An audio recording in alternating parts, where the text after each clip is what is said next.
قل هل يستوي الذين يعلمون والذين لا يعلمون انما يتذكر اولو الالباب۔ محترم عزیزو، رمضان بالکل دہلیز پہ کھڑا ہے۔ بہت ممکن ہے کہ آج اگر چاند نظر آ جائے، 29 شعبان ہے تو کل پہلا روزہ ہو سکتا ہے، اور اگر 30 کا مہینہ ہو جائے تو پرسوں ہو جائے گا۔ ٹھیک ہے، تو اب رمضان کے اندر بہت ساری خیر وجود میں آتی ہے، اور رمضان کی مخصوص عبادتوں کے اندر ایک عظیم عبادت روزہ ہے۔ اس سے پہلے کہ ہم روزے کی اہمیت کو سمجھیں، یہاں پر ایک سوال پیدا ہوتا ہے۔ جیسے میں نے کہا کہ آج 29 تاریخ کے چاند نظر آ گیا تو کل پہلا روزہ۔ تو جو دہریے ہیں، ناستک اور ماڈرن ذہن کے لوگ ہیں، ان کا یہی کہنا ہے کہ بھئی عجیب معاملہ ہے، بھئی ہم نے کیسا سورج کا نظام بنا کے رکھا، 1 جنوری کو آتی، 2 جنوری کو آتی، اس کو سورج کو دیکھ کر اور انتظار کر کر بیٹھنا نہیں پڑتا۔ تمہارا عجیب نظام ہے، چاند کو دیکھو، نظر آیا تو کرو، نہیں تو پھر یہ کرو۔ تو پھر یہ معاملہ مشقت میں ڈالنے والا سمجھ میں نہیں آتا۔ تو اس کا جواب یہ ہے کہ دیکھو، سب سے پہلے تو یہ بات یاد رکھو، اسلام کے اندر کوئی بھی چیز ہماری مرضی کی نہیں چلتی، اور اسلام کا قانون یہ مسلمانوں کا بنا ہوا قانون نہیں ہے، بلکہ یہ سرکار دو عالم صلی اللہ علیہ وسلم کی طرف سے ملے ہوئے قوانین ہیں جو اللہ نے ان پر نازل فرمایا اور انہوں نے مرتب کر کے بتایا۔ لہٰذا ہمارے آقا محمد عربی صلی اللہ علیہ وسلم نے یہ اصول بتایا، الشہر ہاکذا وقد یکون ہاکذا، کہ مہینہ یا تو 29 کا ہوتا ہے یا 30 کا ہوتا ہے، مہینہ یا تو 29 کا ہوتا ہے یا 30 کا ہوتا ہے، اور یہ اللہ کی مصلحت ہے۔ اللہ نے تکوینی نظام دنیا کا ایسا ہی بنایا ہے کہ چاند یا تو 29 کی رات میں نظر آئیں گا ابتدا اس کی، یا پھر جو ہے 30 مکمل ہونے کے بعد نظر آئیں گا۔ ٹھیک ہے، لہٰذا اللہ نے یہ نظام بنایا، اللہ کے نبی نے بتایا کہ مہینہ 29 کا ہوگا یا 30 کا ہوگا، لہٰذا 29 اور 30 کے مہینے کے لیے اب جد و جہد کریں گا بندہ، چاند کو دیکھیں گا، چاند کو دیکھیں گا، اور چاند کو دیکھنے کی عادت اس کو اپنی زندگی کے اندر ٹائم ٹیبل کے ساتھ زندگی گزارنے کے اوپر آمادہ کریں گے، کیونکہ دنیا کے اندر کامیاب بندے وہ مانے جاتے ہیں جو نظام اوقات بنا کر زندگی گزارتے ہیں۔ لہٰذا اسلام ڈسپلن والا مذہب ہے اور اسلام تہذیب والا مذہب ہے، اس لیے اسلام نے چاند کے نظام کو باقی رکھا کہ چاند کو دیکھ کر اپنے پورے مہینے کا نظام بنا لو، چاند کو دیکھ کر اپنے پورے مہینے کا نظام بنا دو۔ اسی طریقے سے چاند کو دیکھ کر اللہ کے حبیب صلی اللہ علیہ وسلم نے جو دعائیں سکھائی ہے، وہ دعا دنیا اور آخرت کے اعتبار سے بہت جو ہے خیر والی ہے۔ کیا دعا کر دے، اے اللہ اس چاند کو ہمارے اوپر امن اور سلامتی کے ساتھ اور ایمان کے ساتھ جو ہے طلوع فرما، ظاہر فرما۔ لہٰذا ایمان اور سلامتی دنیا اور آخرت کی کامیابی کے لیے ضروری ہے، دنیا اور آخرت کی کامیابی۔ تو جب 12 مہینے میں 12 چاند بندہ دیکھیں گا اور یہ دعا پڑھیں گا تو 12 مرتبہ مہینے کے شروع کے اندر یہ دعا کریں گا اور اللہ اس کی دعا قبول کریں گا، تو 12 مہینے اس کے ایمان کی بھی حفاظت ہوں گی اور صحت اور مال و دولت کی اور دوسری چیزوں کی بھی حفاظت ہوں گی۔ اس لیے جو ہے چاند دیکھنے کا نظام ہے۔ بہرحال تو اعتراض کرنے والے یہ سب خوبیاں سمجھ نہیں سکتے، ٹھیک ہے۔ اور دوسری بات، اس سے پہلے میں ذکر کر چکا ہوں کہ یہ شمسی نظام بس لوگوں کا بنایا ہوا ایسا ہی نظام ہے جس کے اندر خود بڑی غلطی ہوئی پڑی ہے، اس سے پہلے میں بتا چکا ہوں۔ بہرحال تو چاند کے اوپر ہمارا اس کا نظام موقوف ہے، لہٰذا جب اللہ کے نبی نے بتا دیا کہ چاند 29 کو بھی ہو سکتا اور 30 کو بھی ہو سکتا، تو ہماری ذمہ داری یہ بنتی ہے کہ نبی کے فرمان کی اطاعت کے اندر ہم کیا کریں، چاند کو تلاش کریں۔ 29 کو ہو گیا تو اگلے دن 1 تاریخ مانی جائیں گی، نہیں ہوا تو 30 ہے۔ 31 کا مہینہ اسلام کے اعتبار سے نہیں ہے، 31 کا مہینہ نہیں ہوتا، یہ 31 کا مہینہ یہ انگریزوں کے یہاں چلتا ہے، اپنے یہاں نہیں چلتا، اور سناتنی لوگوں کے یہاں تو 13واں مہینہ بھی آتا ہے، سناتنی لوگوں کے یہاں 13واں مہینہ بھی آتا ہے۔ ابھی گزشتہ سال ہی آیا تھا گزشتہ سال وہ 13واں مہینہ، وہ کچھ نظام ہے ان کا کہ 12 مہینے چلتے رہتے اور 13واں مہینہ بھی آ جائے، یہ بھی گزشتہ سال آیا تھا۔ تو ہمارے یہاں نہیں، ہمارے یہاں تو ان عدت الشہور عند اللہ 12 شہرا، کہ اللہ کے یہاں مہینوں کی تعداد 12 ہے، ٹھیک ہے، مہینوں کی تعداد 12 اور دنوں کی تعداد 29 یا 30 مہینے کے اندر، ٹھیک ہے، یہ نظام۔ لہٰذا آج چاند نظر آ گیا تو کل پہلا روزہ، نہیں نظر آیا تو 30 کے آگے بات نہیں چلیں گے، ٹھیک ہے۔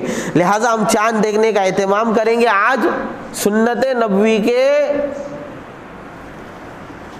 اوپر عمل کرتے ہوئے، کہ چاند کو تلاش کرنا، اور چاند کو تلاش کرنا، چاند نظر آ جائے تو چاند دیکھنے کی دعا پڑھنا، اور پورے مہینے کے لیے جو ہے اللہ سے اللہ کی مدد کو مانگنا، یہ ہماری ذمہ داری ہے۔ لہٰذا آج چاند دیکھنے کا ہم اہتمام کریں گے، ٹھیک ہے۔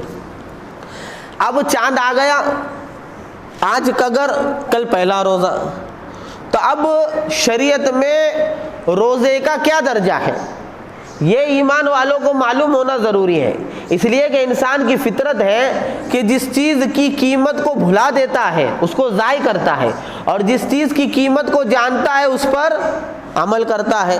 لہذا یاد رکھنا، اسلام کی بنیاد جن چیزوں کے اوپر قائم کی گئی ہے، اور بالکل اساسی اور بنیادی جو ارکان ہیں اسلام کے، اس میں سے ایک روزہ ہے۔ لہذا حدیث مشہور ہے، کیا فرمایا اللہ کے نبی نے، بنی الاسلام علی 5، کہ اسلام کی بنیاد 5 چیزوں پر ہے۔ شہادت اللہ الہ الا اللہ وان محمد رسول اللہ، کہ پہلی چیز کیا ہے، توحید ہے، شہادتین ہے، توحید اور رسالت کی گواہی دینا کہ اللہ کے سوا کوئی معبود نہیں، محمد صلی اللہ علیہ وسلم اس کے بندے اور رسول ہیں، ٹھیک، پہلی بنیاد، پہلا رکن اور پہلا ستون ہے نا۔ شہادت، اس کے بعد صلاۃ نماز، پھر روزہ، پھر زکوٰۃ، پھر حج۔ یہ اعمال کے اعتبار سے 4 چیزیں، اعمال کے اعتبار سے 4 ارکان، یہ وہ بنیادی ارکان ہیں، یہ وہ بنیادی ارکان ہیں، روزہ، نماز، زکوٰۃ اور حج، جس کے تعلق سے علماء کا اور امت محمدیہ کا، اہل سنت والجماعت کا اس بات پر اجماع ہے کہ یہ فرض عین ہے، اس کا انکار کرنے والا کافر ہے، اس کا انکار کرنے والا کافر ہے۔ لہذا قرآن سے بھی روزے کی فرضیت ثابت ہے، حدیث سے بھی روزے کی فرضیت ثابت ہے، اجماع امت سے بھی روزے کی فرضیت ثابت ہے، اور عقل اور قیاس کا تقاضا بھی روزے کو جو ہے ثابت کرتا ہے۔ وہ کیسے؟ دیکھو قرآن کی دلیل کیا ہے، قرآن کہتا ہے سورہ بقرہ آیت نمبر 183 کے اندر قرآن کہتا ہے، یا ایھا الذین آمنوا، اے ایمان والو۔ اور اس سے پہلے میں بتا چکا ہوں کہ قرآن جب بھی یا ایھا الذین آمنوا کہہ کے خطاب کرتا ہے، قرآن یا ایھا الناس بھی کہتا ہے اور یا ایھا الذین آمنوا بھی کہتا ہے، یا ایھا الناس بھی کہتا ہے، یا ایھا الذین آمنوا بھی کہتا ہے۔ تو یا ایھا الذین آمنوا جب قرآن کہتا ہے عام طور پر تو اسلام کے فروعی احکام اور داخلی احکام پر بحث کرتا ہے۔ لہٰذا روزہ جو ہے یہ اسلام لانے کے بعد، مسلمان ہو جانے کے بعد جس طرح نماز فرض ہو جاتی ہے ویسے روزہ بھی فرض ہو جاتا ہے، تب قرآن اس کی فرضیت کو ظاہر کرتے ہوئے حکم اللہ لاگو کر رہا ہے، یا ایھا الذین آمنوا، اے ایمان والو، کتب علیکم، تم پر لازم کیا گیا، یعنی فرض کیا گیا، فرض علیکم، کتب علیکم ای فرض علیکم، تم پر فرض کیا گیا کیا، الصیام، روزے، تم پر فرض کیے گئے روزے، کما کتب علی الذین من قبلکم، اور یہ روزے تم پر ایسے ہی فرض کیے گئے ہیں جیسا کہ تم سے پہلے لوگوں پر فرض کیے گئے تھے۔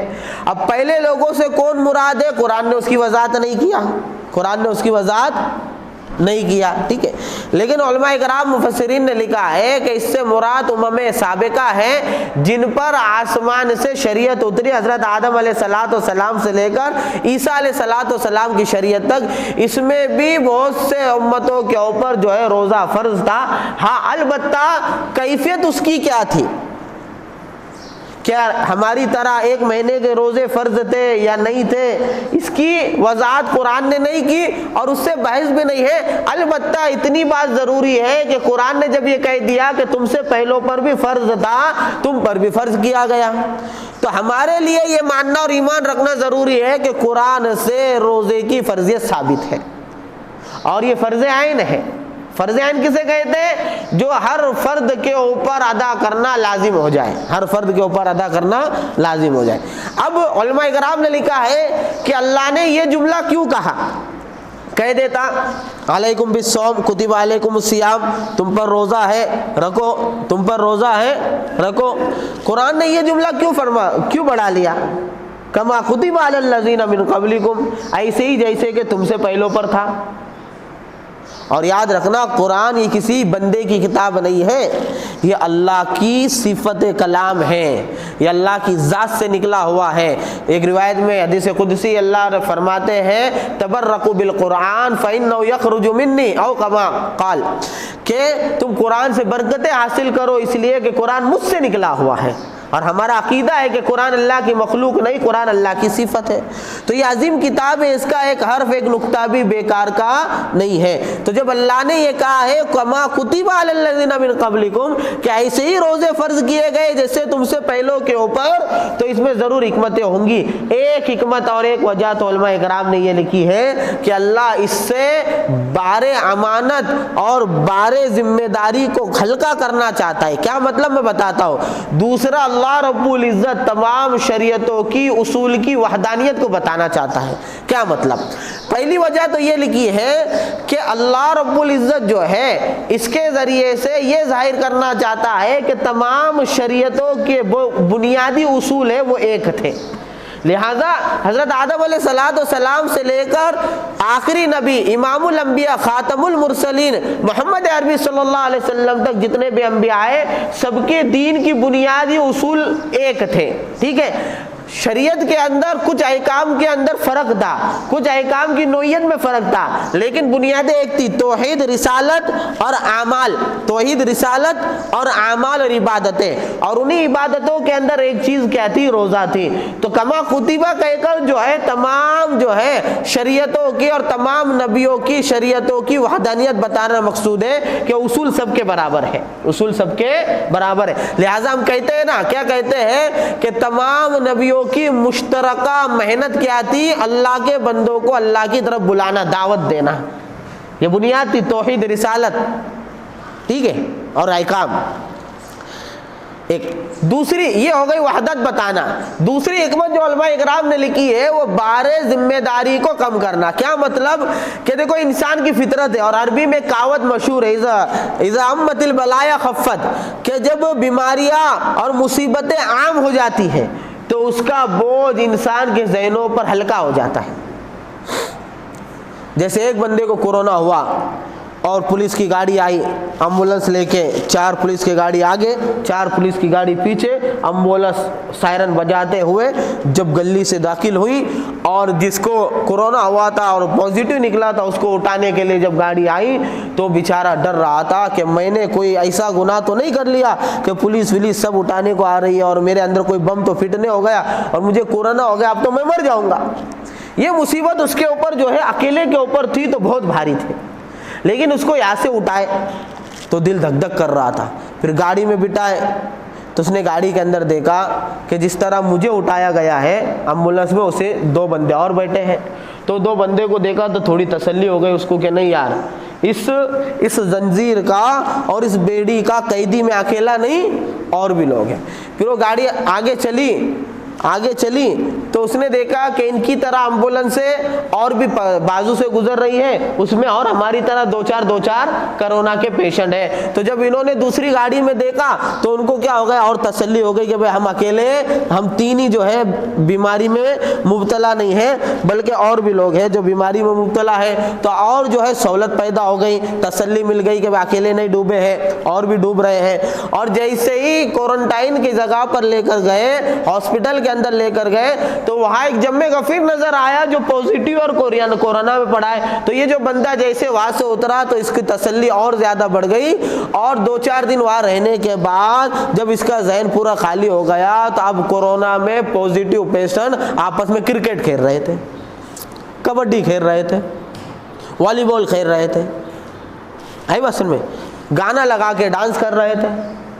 تو بھائی جب گھر سے اس کو اٹھا رہے تھے یہ ڈر رہا تھا, ایسا لگ رہا تھا ملک الموت لے کر آ گئے, اور دوا خانے میں پہنچ گیا تو اس کا پوج اتنا ہلکا کیوں ہو گیا؟ تو فطرت انسان کی ہے کہ جب اس نے دیکھا کہ امت البلایا, مجھ پر جو مصیبت آئی ہے وہ مجھ پر اکیلے پہ نہیں ہے, مجھ پر جو پریشر آیا ہے وہ مجھ پر اکیلے پر نہیں ہے, اور بھی لوگوں پر ہے, تو اوروں کو دیکھ کر اس کا غم ویسے بھی ہلکا ہو جاتا ہے. اس لیے وہ جملہ ہے نا, کیا جملہ ہے, خوشیاں بانٹنے سے بڑھتی ہے اور غم بانٹنے سے کم ہوتا ہے, غم بانٹنے سے کم ہوتا ہے. یہی مطلب ہے اس کا کہ جب اور لوگوں کو بھی مصیبت میں مبتلا دیکھتا ہے تو ہلکا ہو جاتا ہے. تو یہ فطرت ہے انسان کی. اسی فطرت کی طرف اشارہ کرتے ہوئے قرآن نے کہا کہ تم پر روزہ فرض کیا گیا. اب بندہ سوچے کہ روزہ, بھوکا پیاسا رہنا, عورتوں سے دور رہنا, گرمی سردی بارش سب کے اندر رمضان آئے گا, اب یہ روزہ کیسا رکھا جائے گا؟ یہ بار اس کے اوپر تھا, اور اس امت کی کمزور امت ہے اور کم عمر والی امت ہے, اب یہ رمضان کے روزے کو کیسے برداشت کر پائیں گی؟ تو اللہ نے اس کے بار کو ہلکا کرتے ہوئے کہہ دیا کما کتب علی الذین من قبلکم, ارے صرف تم پر روزہ فرض نہیں ہے اور کوئی اچھوتی اور نئی چیز تم کو نہیں مل رہی ہے کہ بھئی اب پہلی مرتبہ ہم کو روزہ رکھنا ہے. نہیں, یہ تو پرانا عمل ہے اور تم سے پہلے امتیں کرتے آ چکی ہیں. تو آدمی کو تسلی ہو جاتی, آدمی کو تسلی ہو جائے. تو تسلی دینے کے لیے, بارے ذمہ داری کو کم کرنے کے لیے قرآن نے کہا ایسا ہی روزہ تم پر فرض کیا گیا ہے جیسا کہ پہلی امتوں پہ فرض کیا گیا تھا. تو یہ پہلی دلیل ہے کہ روزہ فرض ہے, کتب علیکم. ہاں, اور فرض کہتے ہوئے شریعت میں ما ثبت بدلیل قطعی لا شبہۃ فیہ فہو فرض, کہ ہر وہ عمل جو ایسی شریعت کی دلیل سے ثابت ہو جس میں کوئی شبہ نہ ہو وہ فرض ہوتا ہے. لہٰذا یہ قرآن کی دلیل قطعی ہے, صریح آیت ہے, اس میں کوئی شبہ نہیں کہ اس میں روزے کی بات کی جا رہی ہے, لہٰذا روزہ فرض ہے. اس کا انکار کرنے والا اسلام سے خارج ہو جائے گا. ٹھیک. ایک دوسرا, احادیث کے اندر, مختلف حدیثوں کے اندر روزے کی فرضیت بیان کی گئی. ابھی میں نے شروع بیان کے اندر حدیث سنائی بنی الاسلام والا خمسین, کہ اسلام کی بنیاد 5 چیزوں پہ رکھی گئی ہے. تو بنیادی اراکین کا تذکرہ کرتے ہوئے اللہ کے نبی نے فرمایا الصوم, روزہ. لہذا روزے کا فرض ہونا جس طرح قرآن سے ثابت ہے اسی طرح احادیث سے بھی ثابت ہے. لہذا 2 دلیلوں سے اس کا فرض ہونا ثابت ہو گیا. تیسرا, اجماع. اجماع کسے کہتے ہیں کہ ہر دور کے اہل علم جس بات کے اوپر متفق ہو جائے اس کو اجماع کہتے ہیں. اب یہ اجماع اگر صحابہ کا ہو تو سب سے زیادہ مضبوط ہوتا ہے. لہذا اللہ کے نبی کے زمانے سے صحابہ, تابعین, تبع تابعین اور آج تک ساری امت کا اجماع اس بات کے اوپر ہے. تمام اہل سنت والجماعت اور تمام مسلمانوں کا اجماع اس بات کے اوپر ہے کہ رمضان المبارک کے مہینے کے پورے روزے فرض ہے. لہذا اجماع سے بھی اس کی فرضیت ثابت ہو جاتی ہے, اجماع سے بھی اس کی فرضیت ثابت ہو جاتی ہے. لہذا قرآن سے ثابت ہے, حدیث سے ثابت ہے, اجماع سے ثابت ہے. چوتھی شریعت میں دلیل ہوتی ہے قیاس اور عقل. لاجک کیا کہتا ہے؟ تو عقل بھی اس بات کا تقاضا کرتی ہے کہ روزہ فرض ہونا چاہیے, روزہ لازم ہونا چاہیے. وہ کیسے؟ وہ اس طریقے سے کہ انسان جو ہے یہ عبد الاحسان ہے, یعنی احسان کرنے والے کے سامنے تعظیماً کھڑا ہو جانا, احسان کرنے والے کی تعظیم کے اندر عمل کرنا, احسان کرنے والے کی تعظیم میں پر بچھانا, یہ انسان کی فطرت ہے. اس لیے عربی میں وہ جملہ مشہور ہے. کیا مشہور ہے؟ الانسان عبد الاحسان, کہ انسان احسان کا بندہ ہے. انسان کیا ہے؟ احسان کا بندہ ہے, جو اس پہ احسان کرے. لہٰذا ہم دیکھتے ہیں برادران وطن جو ہے, سناتنی بھائی جو ہے ہمارے, ان کے یہاں ایک جملہ چلتا ہے جو ہمارے یہاں نہیں چلتا, لیکن ایک بات سمجھنے کے واسطے بتا رہا کہ انسان کی اکرام میں کہاں تک پہنچ جاتا ہے, یہ اس کا مزاج ہے. جب کوئی اس پہ احسان کرتا ہے تو وہ لوگ کہتے ہیں کسی مدد کرنے والے کو بھگوان مانوس ہے. کیا بولتے ہیں؟ بھگوان مانوس ہے. کیا مطلب؟ بھائی کسی نے ان کے اوپر احسان کیا, گویا کہ اس نے بھگوان والا کام کر دیا, اس لیے کیا کہتے ہیں؟ بھگوان مانوس ہے. یہ ہاں, یہ احسان میں جھک جاتا, پیر پڑ لیتا ہے. ہے نا، اور بہت احسان کرا تو یہ لوگ اس کی مندر بنا لیتے ہیں، ایک بھگوان میں اضافہ کر لیتے ہیں۔ بہرحال تو انسان کی فطرت ہے، شریعت نے روک لگائی ہے، شریعت نے کیا کیا ہے، روک لگایا ہے کہ کوئی احسان کرے انسان تو وہ انسان احسان کرنے والا وہ تمہارے اوپر جو احسان کرتا ہے وہ اللہ کے احسان کے وجہ سے کرتا ہے کہ اللہ نے اس کو توفیق دی، اس لیے اس نے تم کو کھلایا، اس نے پلایا، لہٰذا اس کے شکرانے میں تم کیا کہیں گے، اس کے شکرانے میں زبان سے کہیں گے جزاک اللہ، کہ اللہ تجھے بہترین بدلہ دے دنیا اور آخرت کے اندر، اور اس کے لیے مغفرت کی آپ دعا کریں گے، اور جب تمہارے پاس مال آئے تو اس کو ہدیہ دیں گے، اور اگر وہ مصیبت میں آ جائے تو تم اس کی مدد کریں گے۔ اتنے جذبات جو ہے احسان کرنے والے کے لیے کافی ہے، اسلام نے جو بتائے ہیں۔ اولاً تو دعا دیں گے، اللہ کے نبی نے ترغیب دی من لم یشکر الناس، کہ جو بندوں کی شکر گزاری نہیں کرتا وہ اللہ کی بھی شکر گزاری نہیں کرتا، ترغیب دی ہے، کوئی مدد کرے اس کی شکر ہے۔ تو شکر گزاری کا طریقہ کیا ہے، جزاک اللہ خیرا، یہ دعا دے۔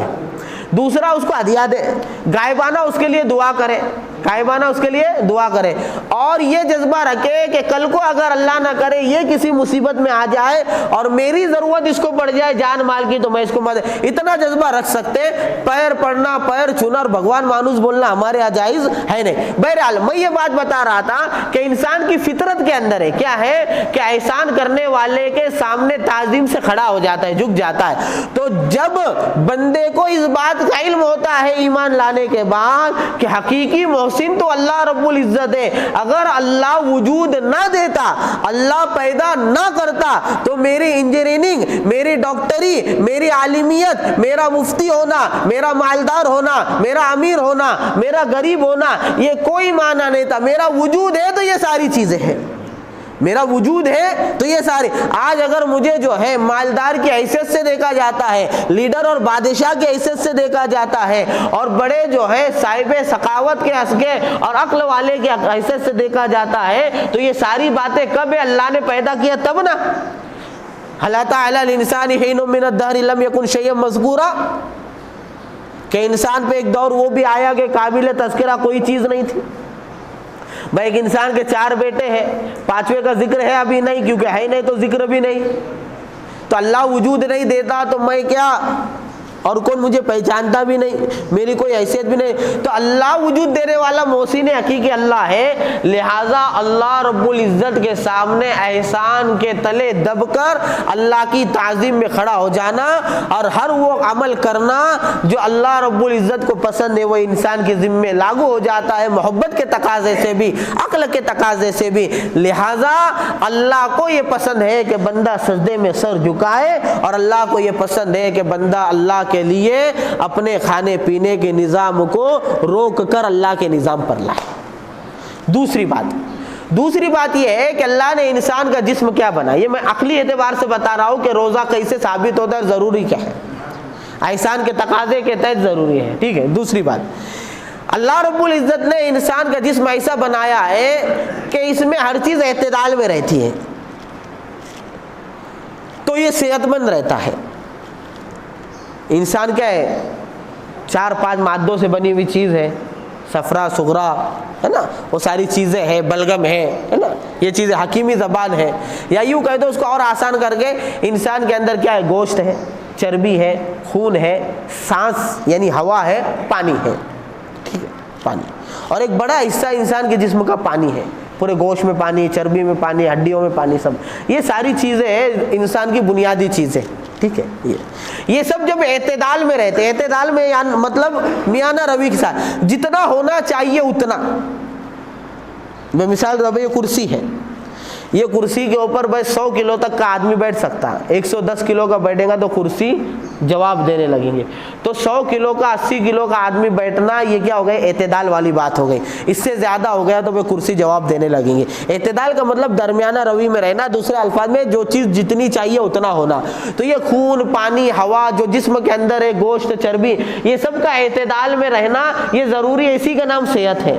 جب اس میں سے کوئی چیز اعتدال سے ہٹتی ہے، یعنی یا تو بڑھ جاتی ہے کم ہو جاتی ہے، لہذا چربی بڑھ گئی تو آدمی موٹا ہو جاتا ہے، اور یہی چربی خون کے نالیوں کے اندر جمع ہو جاتی ہے، اور یہی خون کے نالیوں کا چوکب ہو جانا ہارٹ اٹیک کی شکایت پیدا کرتا ہے۔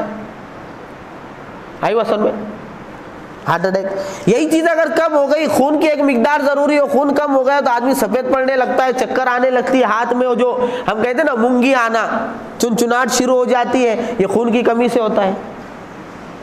بی پی بڑھ گیا, اعتدال سے ہٹ گیا تو بیماری, گھٹ گیا تو بیماری, چربی کم ہو گئی تو بیماری, گھٹ گئی تو بڑھ گئی تو بیماری.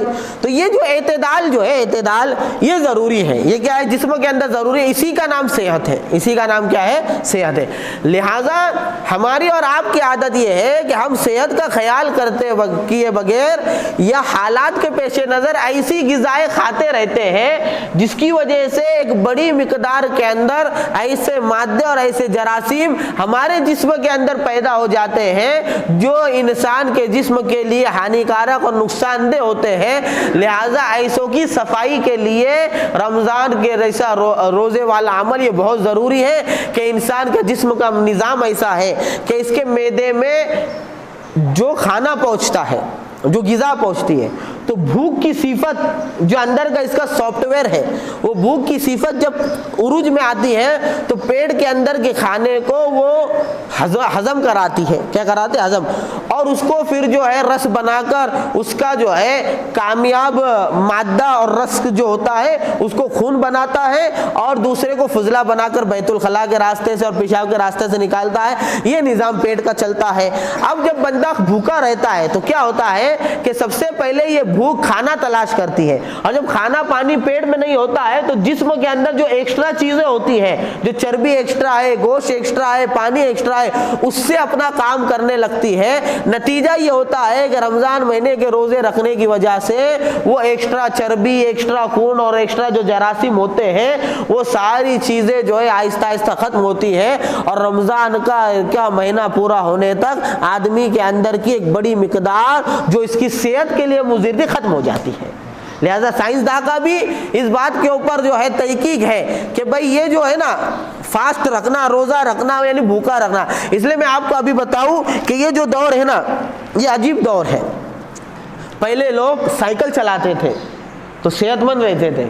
کیا چلانے کے بولو, آج کا بندہ لگژری کار میں بیٹھتا ہے, گھر سے نکلتا ہے, جم جاتا ہے, کار پارک کرتا ہے اور پیسے دے کے جم میں جا کے سائیکل چلاتا ہے.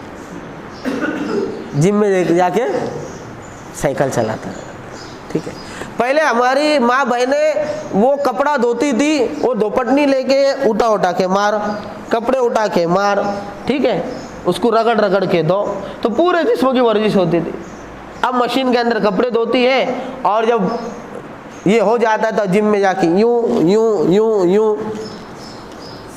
ایکسرسائز کرتی ہے.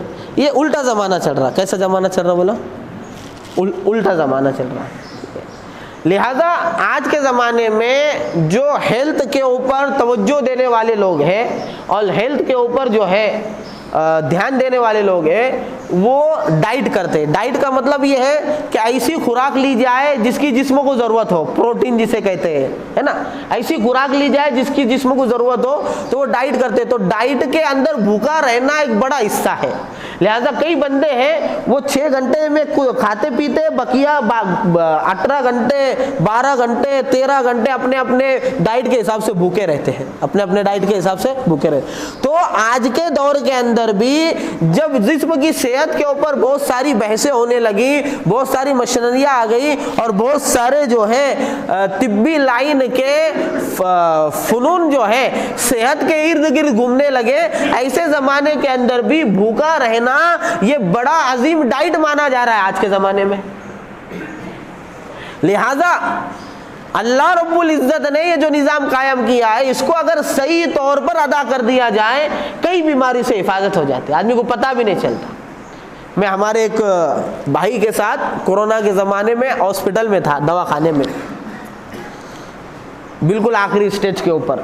4 دن میں جاگا رہا, سویا نہیں. 6 دور ایسے آئے تھے, ایسا لگتا تھا کہ ابھی روح نکل جائیں گی, لیکن مقدر میں اللہ نے جب موت دیا تبھی آتی نا, وہ تو مقدر کی چیز ہے ہماری کہ اذا جاء ساعۃ, جب موت کا وقت آ جاتا ہے, لا یستقدمون ساعۃ ولا ولا یستاخرون او کما قال، کہ جب موت کی گھڑی آتی ہے تو نہ ایک سیکنڈ آگے ہوتا ہے نہ ایک سیکنڈ پیچھے ہوتا ہے، اور موت نہیں آتی ہے تو کوئی بھی سبب رہو ہے نا، اس لیے کورونا سے موت نہیں آتی، کینسر سے موت نہیں آتی، کس سے نہیں، موت آتی ہے اللہ کے امر سے، موت آتی ہے اللہ۔ موت کسے کہتے ہیں؟ روح کا جسم سے الگ ہو جانا، اور یہ کب ہوتا ہے؟ جب اللہ کا حکم ہوتا ہے اور ملک الموت اسرائیل موت کو الگ کر لیتے، ٹھیک ہے، یہ بات ہے نا۔ ہاں، اب میں ساتھ میں تھا تو میں نے غور کیا کہ پہلے 2 دن کرونا کی دوا دی ہے، کوئی فرق نہیں پڑا، پھر نیمونیا کی دوا دی ہے، کوئی فرق نہیں پڑا، اور جب ٹیسٹ کرو نا تو کورونا نیگیٹو بتانے کا اور نیمونیا جو ہے 4 پوائنٹ کچھ اور بتانے کا،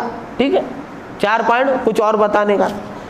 پھر سوائن فلو کی دوا دیا ڈاکٹر نے، آخر کے 2 دنوں کے اندر تو اچھے ہو گئے، یعنی ڈاکٹر بھی پریشان، کیا ہوا، کیا ڈاکٹر بھی پریشان، کیا ہوا کیا۔ پھر میں نے دیکھا جتنی دوائی دیتے تھے وہ دوائی کے نتیجے میں پیشاب کراتے تھے، پیشاب ہوتی تھی تو پیشاب کا کلر دیکھ کر ڈاکٹر جو ہے فیصلہ کرتا تھا، پیشاب کی مقدار دیکھ کر ڈاکٹر فیصلہ کرتا تھا کہ بیماری کتنی نکلی ہے، پیلی نکل رہی، ہلکی نکل رہی، سفید نکل رہی۔ 2 گھنٹے کے اندر جو ہے ڈاکٹر کے ہاتھ کے نیچے کا جو کمپاؤنڈر جو نرس تھا وہ آ کر جو ہے چیک کرتا تھا۔ وہاں میں نے غور سے دیکھا پورے نظام صحت کو ڈاکٹروں کے کیا نظام ہے کہ جسم میں جو چیزیں زیادہ ہو جاتی ہے یا جسم میں جو چیزیں کم ہو جاتی ہے اپنی دواؤں کے ذریعے سے اس کو پور کرتے ہیں، لہذا جو چیزیں زیادہ ہو جاتی ہیں اس کو جلا کر پگھلا کر پیشاب کے راستے سے باہر نکالتے ہیں۔ تو یہ اللہ کا نظام ہے، لہذا ہم روزے وغیرہ جب رکھتے ہیں تو بہت ساری بیماریاں اندر کے اندر جل کر جو ہے پیشاب پاخانے کے ذریعے رمضان میں نکل جاتے ہیں، ہم کو پتہ بھی نہیں چلتا، ہم کو پتہ بھی نہیں چلتا۔ یہ اللہ کا قدرتی نظام ہے، اس لیے روزوں کو بوجھ سمجھنا بہت بڑی بیوقوفی ہے۔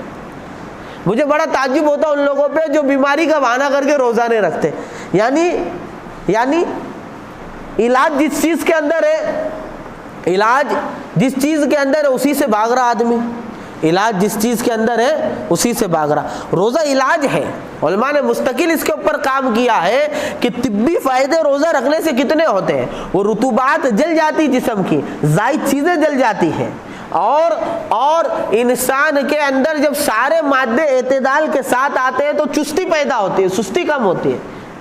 آدمی کو سستی کب آتی ہے؟ جب وہی چیزیں اندر کے رطوبات وغیرہ زیادہ ہونے لگتی ہے، اعتدال سے ہٹ جاتی ہے تو بیماری آتی ہے، سستی آتی ہے۔ لہذا طبی اعتبار سے بھی یہ تقاضا ہے کہ آدمی سال میں، مہینوں میں، دنوں میں کچھ نہ کچھ جو ہے بھوکا رہے۔ لہذا آپ اگر غور کریں گے تو اسلام نے جو سسٹم دیا ہے، اگر میں اس کو آج کی زبان میں یہ کہوں، حالانکہ عبادت ہے، عبادت کو عبادت کی نیت سے، عبادت کو عبادت کی غرض سے، اس لیے علماء کرام نے لکھا ہے بنیادی طور سے عبادت کی 2 قسمیں، ایک وہ عبادت ہے جن کو بنایا اس لیے گیا ہے کہ اس سے اللہ کو راضی کیا جائے، اور دوسری عبادتیں وہ ہے جو بنی تو انسانی ضرورت کے لیے ہے لیکن حسن نیت کی وجہ سے اور طریقہ محمدی کو اپنانے کی وجہ سے اللہ ضرورت کو بھی عبادت بنا دیتا ہے۔ مثال کے طور پہ نماز بنی اس لیے کہ اس سے عبادت کی جائے اللہ کی، روزہ بنا اس لیے کہ اس سے عبادت کیا جائے اللہ کی، حج بنا ہی اس لیے کہ اس سے عبادت کی جائے اللہ کی، اسی طرح زکوٰۃ یہ بھی اسی طرح۔ اب کھانا یہ عبادت کے لیے نہیں بنا تھا، کھانا تو انسان کی ضرورت تھی، لیکن یہی کھانا حسن نیت کے ساتھ اور طریقے محمدی کے ساتھ اگر ہو جائے تو یہ بھی عبادت اللہ بنا دیتا ہے، اس میں بھی اجر دیتا ہے۔ سونا، یہاں تک کہ پیشاب پاخانہ کرنا، ارے یہاں تک کہ اللہ کے نبی نے فرمایا بیوی کے ساتھ صحبت کرنا، یہ ساری ضرورتیں ہیں، لیکن 2 چیزیں جب اس میں جمع ہو جاتی ہے، ایک طریقہ محمدی اس میں آ جاتا ہے اور نیت درست ہو جاتی ہے، اللہ اس کو بھی عبادت میں۔ اس لیے حدیث کے اندر اللہ کے نبی نے فرمایا الطائع الشاکر بمنزلۃ الصائم الصابر، کہ روزے کے اندر صبر کرنے والے کا 2 درجہ ہے، کھانا کھا کے شکر ادا کرنے والے کا بھی وہی درجہ ہے۔ یعنی اللہ جو کھلائے حلال کا، علماء نے لکھا ہے کوئی حلال کا کھائے بندہ اور اللہ کا شکر ادا کرے تو اس کو اتنا ہی اجر ثواب ملتا ہے جتنا کہ روزہ رکھ کے صبر کرنے والا۔ بولو، یہ حسن نیت کی بنیاد پہ اجر۔ تو یہ 2 طرح کی عبادتیں ہیں۔ کتنی طرح کی عبادتیں؟ ایک عبادت کون سی ہے؟ وہ جو بنا ہی عبادت کے لیے گئی، دوسری وہ جو ضرورت ہے لیکن اللہ رب العزت طریقہ محمدی کو اپنانے کی وجہ سے اور نیت کی درستگی کی وجہ سے اللہ اس کو عبادت بنا دیتا ہے اور اس پر اجر و ثواب جو ہے عطا فرماتا ہے، جیسے ہمارا کھانا پینا سونا یہ ساری چیزیں۔ تو اب جو روزہ جو ہے روزہ یہ روزہ بنا عبادت کے لیے ہے، لہٰذا اس میں عبادت ہی کی غرض ہونی چاہیے، عبادت ہی کی نیت سے روزہ ادا کیا جانا چاہیے۔ البتہ اس کے پیچھے جو دنیاوی اور جسمانی فائدے چھپے ہوئے ہیں وہ اس لیے بیان کیے جاتے ہیں کہ اس کے طرف بھی بندے کا دھیان رہے اور اس کو جو ہے شوق کے اندر اضافہ ہو، شوق ہے۔ اس لیے دو بندے ہیں، ایک بندہ نماز یوگا کی جگہ پہ کر رہا ہے، کیونکہ میں اس سے پہلے بتا چکا ہوں نماز کے بیان میں کہ یوگا کے اندر سب سے اعلیٰ قسم کا جو استن مانا جاتا ہے ان کا وہ ہشٹانگ ہے، ہشٹانگ کہتے ہیں اس کو، یہ سب سے اعلیٰ قسم کی اسٹیپ ہوتی ہے یوگا کی، اور سجدے کے اندر وہ سب سے اعلیٰ قسم کی اسٹیپ کے فائدے حاصل ہو جاتے ہیں۔ لہٰذا جو یوگا کے ماہرین ہیں یا وہ ایکسرسائز کے ماہرین ہیں وہ یہ کہتے ہیں کہ جو نماز پڑھتا ہے اس کی صحت، اس کے جوائنٹ بینٹ سب اچھے رہتے ہیں۔ تو اب ایک بندہ نماز پڑھ رہا ہے اللہ کا فرض ہونے کی بنیاد پر، دوسرا بندہ یوگا کی جگہ پر ایکسرسائز کی جگہ پر سجدہ کر رہا ہے، نماز پڑھ رہا ہے، تو پہلا بندہ تو اللہ کی عبادت کرنے والا ہے، دوسرا بندہ اللہ کی عبادت کرنے والا نہیں ہے کیونکہ نیت بگڑ گئی۔ اسی طرح ایک بندہ روزہ رکھ رہا ہے اللہ کی بندگی کے بنیاد پر، اللہ کو راضی رکھنے، اور دوسرا بندہ صحت کے لیے روزہ رکھ رہا ہے، تو اس کی نیت غلط ہے، یہ عبادت کرنے والا ہے۔ ہاں تم عبادت کی نیت سے روزہ رکھو، ضمناً یہ بھی فائدے حاصل ہو جائیں گے۔ ہاں یہ سب بات بتا کر میں یہ کہنے لگا ہوں کہ آج کے زمانے کا اگر لفظ ہم استعمال کریں کہ آج صحت کے لیے جتنے بھی ڈائٹ پلان بنتے ہیں ان میں عظیم ترین ڈائٹ پلان روزہ ہے۔ روزہ ہر چیز اعتدال میں آ جاتی ہے، شوگر، بی پی، خون کا دورانیہ سب کچھ یہ آتا ہے، یہاں تک کہ روزے کی وجہ سے بندے کی آنکھوں کی روشنی، بندوں کی قوت مردانگی اور جو ہے ہڈیوں کا درد، جوڑوں کا درد، جتنی بھی چیزیں سب کے اوپر ایفیکٹ پڑتا ہے، کیونکہ میں نے شروع میں بتایا انسان کے اندر جتنے مادے ہیں وہ مادے کی زیادتی اور وہ مادے کی کمی یہ بیماری ہے، روزے کی برکت سے وہ مادوں کی کمی اور زیادتی اعتدال میں آ جاتی ہے، اس کی وجہ سے جتنی بھی بیماریاں جو ہے اور جتنے بھی نقصانات جسم کے تھے وہ پورے ہو جاتے ہیں، لہذا آدمی صحت مند ہو جاتا ہے۔ ہاں یہاں پر ایک بات یاد رکھنے کی ضرورت